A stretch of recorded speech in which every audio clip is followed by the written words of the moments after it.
पिछले कई सालों से रियल एस्टेट जिस एक बड़ी प्रॉब्लम से जूझ रहा है वो है पैसों की तंगी। कई बार आपने ऐसा सुना होगा कि एक बिल्डर ने किसी के पैसे ले लिए और उसको उसकी प्रॉपर्टी टाइम पर दी ही नहीं।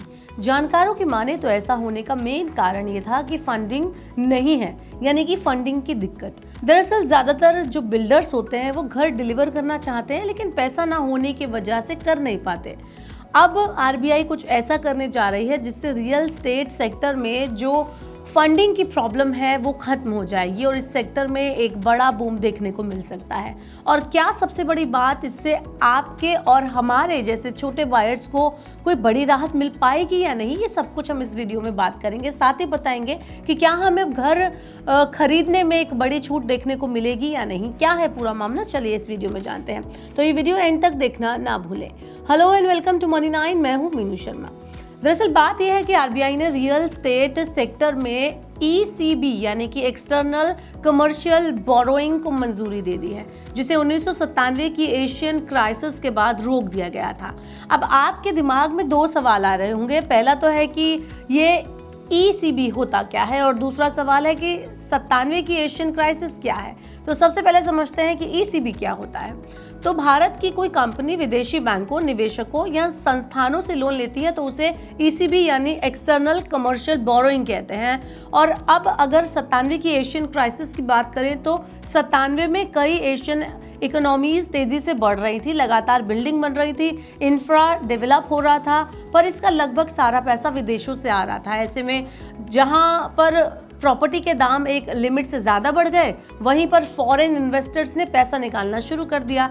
ऐसे में जैसे ही विदेशी निवेश बाहर गया, डॉलर की सप्लाई घटने लगी और लोकल करेंसीज गिरने लगी, जिससे कई देशों का कर्ज एक ही दिनों में दोगुना हो गया। ऐसा ही लगभग थाईलैंड, इंडोनेशिया जैसे कई देशों के साथ हुआ।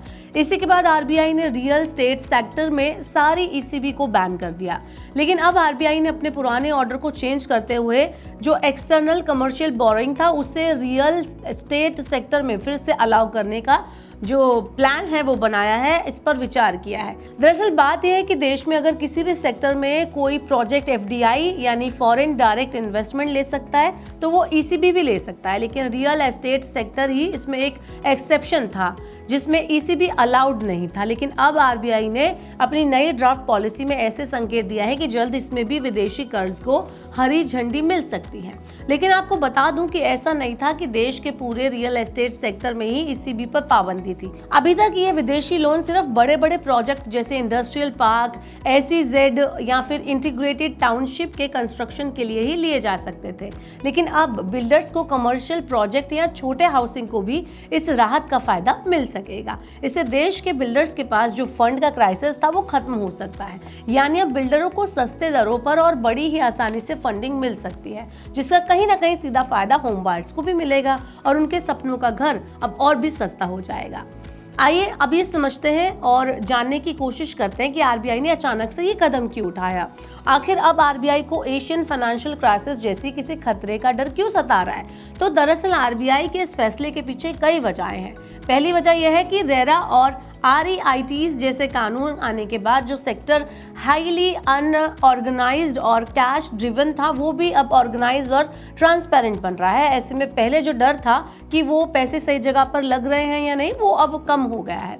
इसके अलावा जो दूसरा डर था वो ये है कि बीते कुछ सालों में कई बड़ी कंपनियों ने इस सेक्टर में एंट्री की, जहां पहले कुछ ही बड़े बिल्डर्स हुआ करते थे और बाकी कई छोटे बिल्डर्स होते थे। अब भारत में कई बड़े बड़े कॉर्पोरेट घराने भी रियल एस्टेट सेक्टर में उतर चुके हैं और चाहते हैं और ज्यादा इस सेक्टर में आना, चाहे वो टाटा हो या गोदरेज प्रॉपर्टीज हो या फिर डीएलएफ हो, वो भी इस सेक्टर में अपने पांव पसार रहे हैं, एक्सपेंड कर रहे हैं अपना बिजनेस। और उनका भी इसको लेकर सरकार पर कहीं ना कहीं ठीक ठाक दबाव बन रहा है। और जो एक सबसे बड़ी बात सामने निकल कर आ रही है वो ये है कि आरबीआई इसके जरिए भारत में डॉलर की सप्लाई को कहीं ना कहीं बढ़ाना चाह रही है, क्योंकि कुछ टाइम से कई एफआईआईज और एफपीआईज अपना पैसा मार्केट से निकाल रहे हैं। ऊपर से बढ़ते टैरिफ और कमजोर एक्सपोर्ट्स ने दबाव को और ज्यादा बढ़ा दिया है। ऐसे में आरबीआई की ये स्ट्रैटेजी हो सकती है कि अगर रियल एस्टेट में ईसीबी अलाउ कर दिया जाए तो ज्यादा डॉलर देश में आएगा और रुपया थोड़ा संभल सकता है। हालांकि कुछ एक्सपर्ट्स ये भी कहते हैं कि और कई बदलाव हमें रियल एस्टेट सेक्टर में देखने को मिल सकते हैं। जैसे अभी तक भारत के मार्केट में वही देश लोन दे सकता है जो कि FATF यानी या फिर IOSCO जैसे इंटरनेशनल रेगुलेशन में ठीक हो, लेकिन हो सकता है कि नियमों में भी आने वाले टाइम में आपको थोड़ी छूट देखने को मिले। आपका क्या कहना है RBI की इस पहल पर, आप हमें कमेंट बॉक्स में बता सकते हैं। और ऐसे और वीडियोस के लिए देखते रहिए Money9 और सब्सक्राइब करें Money9 का YouTube चैनल। इस सिप से तो नींद टूटती है, लेकिन केवल जागना नहीं, आगे भी तो बढ़ना है। उसके लिए चाहिए एक और सिप। हर महीने छोटी छोटी रकम की इंस्टॉलमेंट यानी सिस्टमैटिक इन्वेस्टमेंट प्लान से शुरू कीजिए निवेश। लेकिन पैसे बढ़ाने वाली कौन सी सिप आपके लिए रहेगी अच्छी? म्यूचुअल फंड सिप से जुड़े हर सवाल का जवाब मेरी सिप मेरा सवाल। सोमवार से शुक्रवार 4 बजे मिलेंगे हम सिर्फ Money9 पर।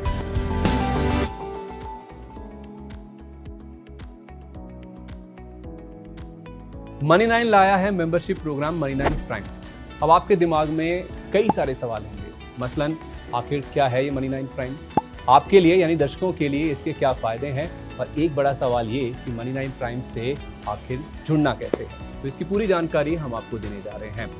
Money9 प्राइम में 3 प्लान होंगे, इकोनॉमी, स्टैंडर्ड और VIP। तो फटाफट ज्वाइन कीजिए YouTube पर Money9 प्राइम। ज्वाइन करने के लिए Money9 के YouTube पेज पर जाइए, होम पेज पर मिलेगा ज्वाइन बटन, इसे क्लिक करें, अपनी पसंद का प्लान चुनें और बस हो गया, अब आप रहेंगे सबसे आगे।